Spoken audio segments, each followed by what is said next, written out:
حضرت علی رضی اللہ تعالیٰ عنہ نے ارشاد فرمایا، ان 3 گھروں میں اپنی بیٹی کا رشتہ مت کرنا، ورنہ آپ کی بیٹی مرجھا جائے گی، اس کی زندگی برباد ہو جائے گی۔ ان 3 گھروں میں رشتہ کبھی مت کرنا۔ محترم ناظرین، ایک روز حضرت علی رضی اللہ تعالیٰ عنہ اپنی بارگاہ اقدس میں موجود تھے۔ ایک مالدار شخص آیا اور بہت پریشان تھا۔ اس کے چہرے پر پریشانی کے آثار نمایاں نظر آ رہے تھے۔ اس نے حضرت علی رضی اللہ تعالیٰ عنہ کی بارگاہ اقدس میں عرض کی، یا امیر المؤمنین، میں بہت پریشان ہوں، میری پریشانی آپ ہی دور فرما سکتے ہیں۔ حضرت علی رضی اللہ تعالیٰ عنہ نے فرمایا، کیا مسئلہ ہے؟ کون سی بات ہے جو تمہیں مجھ تک لے آئی ہے؟ اس مالدار شخص نے عرض کی، امیر المؤمنین، میں اپنی پیاری بیٹی کا رشتہ کرنا چاہتا ہوں۔ ڈر جاتا ہوں کہ میری بیٹی کہیں دکھ اور تکلیف اور پریشانیوں میں مبتلا نہ ہو جائے۔ میری بیوی اور میں صلاح باہم کر کے آپ کے پاس آپ کی خدمت اقدس میں حاضر ہوا ہوں۔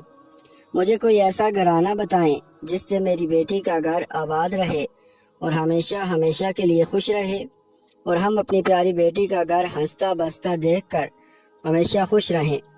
اس مالدار کی ہر بات میں وزن تھا، اس لیے حضرت علی رضی اللہ تعالیٰ عنہ نے فرمایا، اپنی بیٹی کا رشتہ کرتے وقت صرف 3 چیزوں کا خیال رکھنا ہے۔ آپ کی بیٹی کا گھر ہمیشہ آباد رہے گا، اس کو اپنا گھر جنت محسوس ہوگا۔ آپ رضی اللہ تعالیٰ عنہ نے فرمایا، باپ کے گھر میں بیٹی تو ملکہ ہوتی ہے، اور باپ اس کے لیے تو فکرمند ہوتا ہے۔ جب بیٹیاں باپ کے گھر میں جوان ہو جاتی ہیں، باپ کو اپنے گھر کی 4 دیواری چھوٹی لگنے لگ جاتی ہے، تاکہ اس کی بیٹی کو کبھی بھی گرم ہوا بھی چھو کر نہ گزرے۔ اس لیے اے مالدار شخص، نہ ہی تمہاری بیٹی کو تمہاری دولت خوش کر سکتی ہے، نہ ہی اونچے مقام والے گھر خوش کر سکتے ہیں۔ اس لیے جب بھی اپنی پیاری لاڈلی بیٹی کا رشتہ کرنے لگو تو صرف 3 چیزوں کا خیال کر لینا، آپ کی بیٹی کا گھر آباد ہو جائے گا، وہ بہت خوش رہے گی۔ مالدار شخص نے عرض کی، یا امیر المؤمنین رضی اللہ تعالیٰ عنہ، وہ کون سی 3 ایسی چیزیں ہیں یا کون سے ایسے عمل ہیں جن پر عمل کر کے ہم اپنی بیٹی کا رشتہ کریں؟ حضرت علی رضی اللہ تعالیٰ عنہ نے فرمایا، اے مالدار شخص، یاد کر لینا، اپنی بیٹی کا رشتہ اس جگہ، اس گھر میں نہ کرنا، اپنی بیٹی کا رشتہ مت کرنا جہاں جس گھر میں گھر کے فیصلے عورت کرتی ہو، مرد اس عورت کے فیصلے پر عمل کرتے ہوں۔ اپنی بیٹی کا رشتہ کبھی بھی ایسے گھر میں نہ کرنا، ورنہ آپ کی بیٹی کا گھر بسنے سے پہلے اجڑ جائے گا، برباد ہو جائے گا، آپ کی بیٹی کی دنیا برباد ہو جائے گی۔ ناظرین، اور ہم نے یہ دیکھا ہے کہ جب بیٹیوں کے رشتے ٹوٹتے ہیں تو جتنی بھی حسین لڑکی کیوں نہ ہو، وہ اس دنیا میں بے نام ہو جاتی ہے۔ اس کو نہ گھر والوں سے پیار ملتا ہے، نہ میکے والوں سے پیار ملتا ہے۔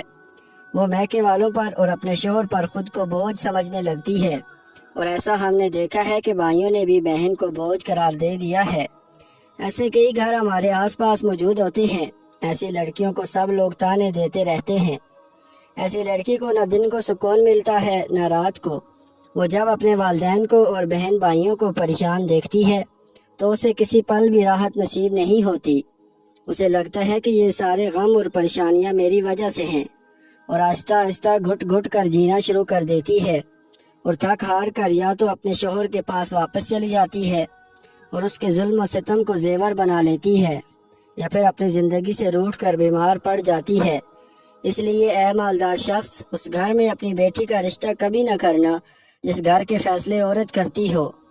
نمبر 2، حضرت علی رضی اللہ تعالیٰ عنہ نے فرمایا، اے شخص، کبھی بھی اپنی بیٹی کا رشتہ اس گھر میں نہ کرنا، اس گھر میں مت کرنا جہاں عورتوں کی عزت نہ ہوتی ہو، جہاں صرف مرد ہی حکمرانی کرتا ہو، وہاں اپنی بیٹی کا رشتہ نہ کرنا، ورنہ تمہاری بیٹی کا گھر بسنے سے پہلے اجڑ جائے گا۔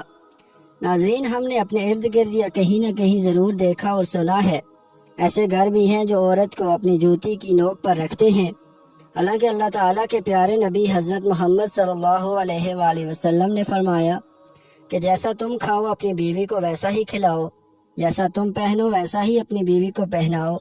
لیکن ایسے گھر بھی ہیں جو صرف خود کو اول سمجھتے ہیں اور اپنی بیوی کو خاطر میں بھی نہیں لاتے۔ ایسے شخص بھی ہیں جو اپنی بیوی پر ظلم و ستم کر کے خوش ہوتے ہیں اور کہتے ہیں، ہم نے اپنی برادری میں اپنا نام اونچا کر لیا ہے، حالانکہ وہ اپنا نقصان کر رہے ہوتے ہیں، کیونکہ وہ میرے نبی کریم صلی اللہ علیہ وسلم کی سنت پر عمل پیرا نہیں ہوئے، وہ اپنے لیے عذابوں کا گڑھا کھود رہے ہیں۔ اس لیے اے شخص اپنی بیٹی کا رشتہ اس جگہ مت کرنا جہاں عورتوں کی عزت نہ ہوتی ہو۔ حضرت علی رضی اللہ تعالیٰ عنہ نے فرمایا، اپنی بیٹی کا رشتہ اس جگہ کرنا جہاں اس کا خاوند اپنی بیوی کے ساتھ نرمی، خوش اخلاقی اور حسن سلوک کے ساتھ پیش آئے، جو اپنی بیوی کے حقوق ادا کرنے میں کسی قسم کی غفلت اور کوتاہی نہ کرے، جو اپنی بیوی کا اس طرح کر رہے ہوتے ہیں کسی اجنبی عورت پر نگاہ نہ ڈالے، جو اپنی بیوی کو اپنی عیش و عشرت میں برابر شریک سمجھے، جو اپنی بیوی پر بھی ظلم و ستم اور کسی قسم کی بے جا زیادتی نہ کرے، جو اپنی بیوی کی خوبیوں پر ہمیشہ نظر رکھے اور معمولی غلطیوں کو نظر انداز کرے، جو اپنی بیوی کی مصیبتوں اور بیماری، رنج و غم میں جو تیمارداری اور وفاداری کا ثبوت دے، جو اپنی بیوی کو پردے میں رکھ کر اس کی عزت و آبرو کی حفاظت کرے، جو اپنی بیوی کو ذلت اور رسوائی سے بچائے رکھے، جو اپنی بیوی کو دیانتداری کی تاکید کرتا رہے اور شریعت کی راہ پر چلائے، جو اپنی بیوی کے اخراجات میں بخیلی اور کنجوسی نہ کرے، جو اپنی بیوی پر اس طرح کنٹرول رکھے کہ وہ کسی کی برائی کی طرف رخ بھی نہ کر سکے۔ حضرت علی رضی اللہ تعالیٰ عنہ نے فرمایا، اے مالدار شخص، تیسرا عمل، اپنی بیٹی کا رشتہ اس جگہ کبھی بھی مت کرنا جہاں ان کے کنبہ یعنی ان کے خاندان میں طلاق بہت زیادہ ہو۔ وہ گھرانہ جتنا بھی امیر ہوگا، خواہ ان کے پاس 1000 اونٹ کی قطار بھی کیوں نہ ہو، اپنی بیٹی کا رشتہ اس خاندان میں، اس گھرانے میں، اس گھر میں کبھی نہ کرنا جہاں عورتوں کو طلاق دینے کا رواج بہت زیادہ ہو۔ حالانکہ ایسے لوگ اللہ تعالیٰ کی پکڑ میں آتے ہیں۔ اللہ تعالیٰ کے ارشاد مبارک ہے، طلاق دینا بدترین عمل ہے کیونکہ یہ عمل شیطان کو بہت پسند ہے۔ ناظرین، آپ خود سوچئے، جس عمل پر پروردگار عالم غضبناک ہو جائے وہ انسان اس دنیا میں ذلیل و خوار ہوگا اور آخرت میں بھی رسوا ہوگا، بلکہ وہ تو خوار ہو گیا۔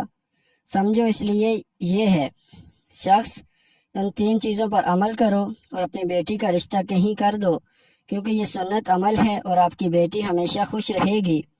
وہ شخص حضرت علی کی محفل میں آیا تو اداس ہو کر تھا، مگر آپ نے اس شخص کے سارے شکوک و شبہات کو دور فرما دیا اور ہمیں بھی ایک راہ دکھائی کہ اپنی بیٹیوں کے رشتے کیسے گھروں میں کرنے چاہیے جس سے وہ خوش رہ سکیں۔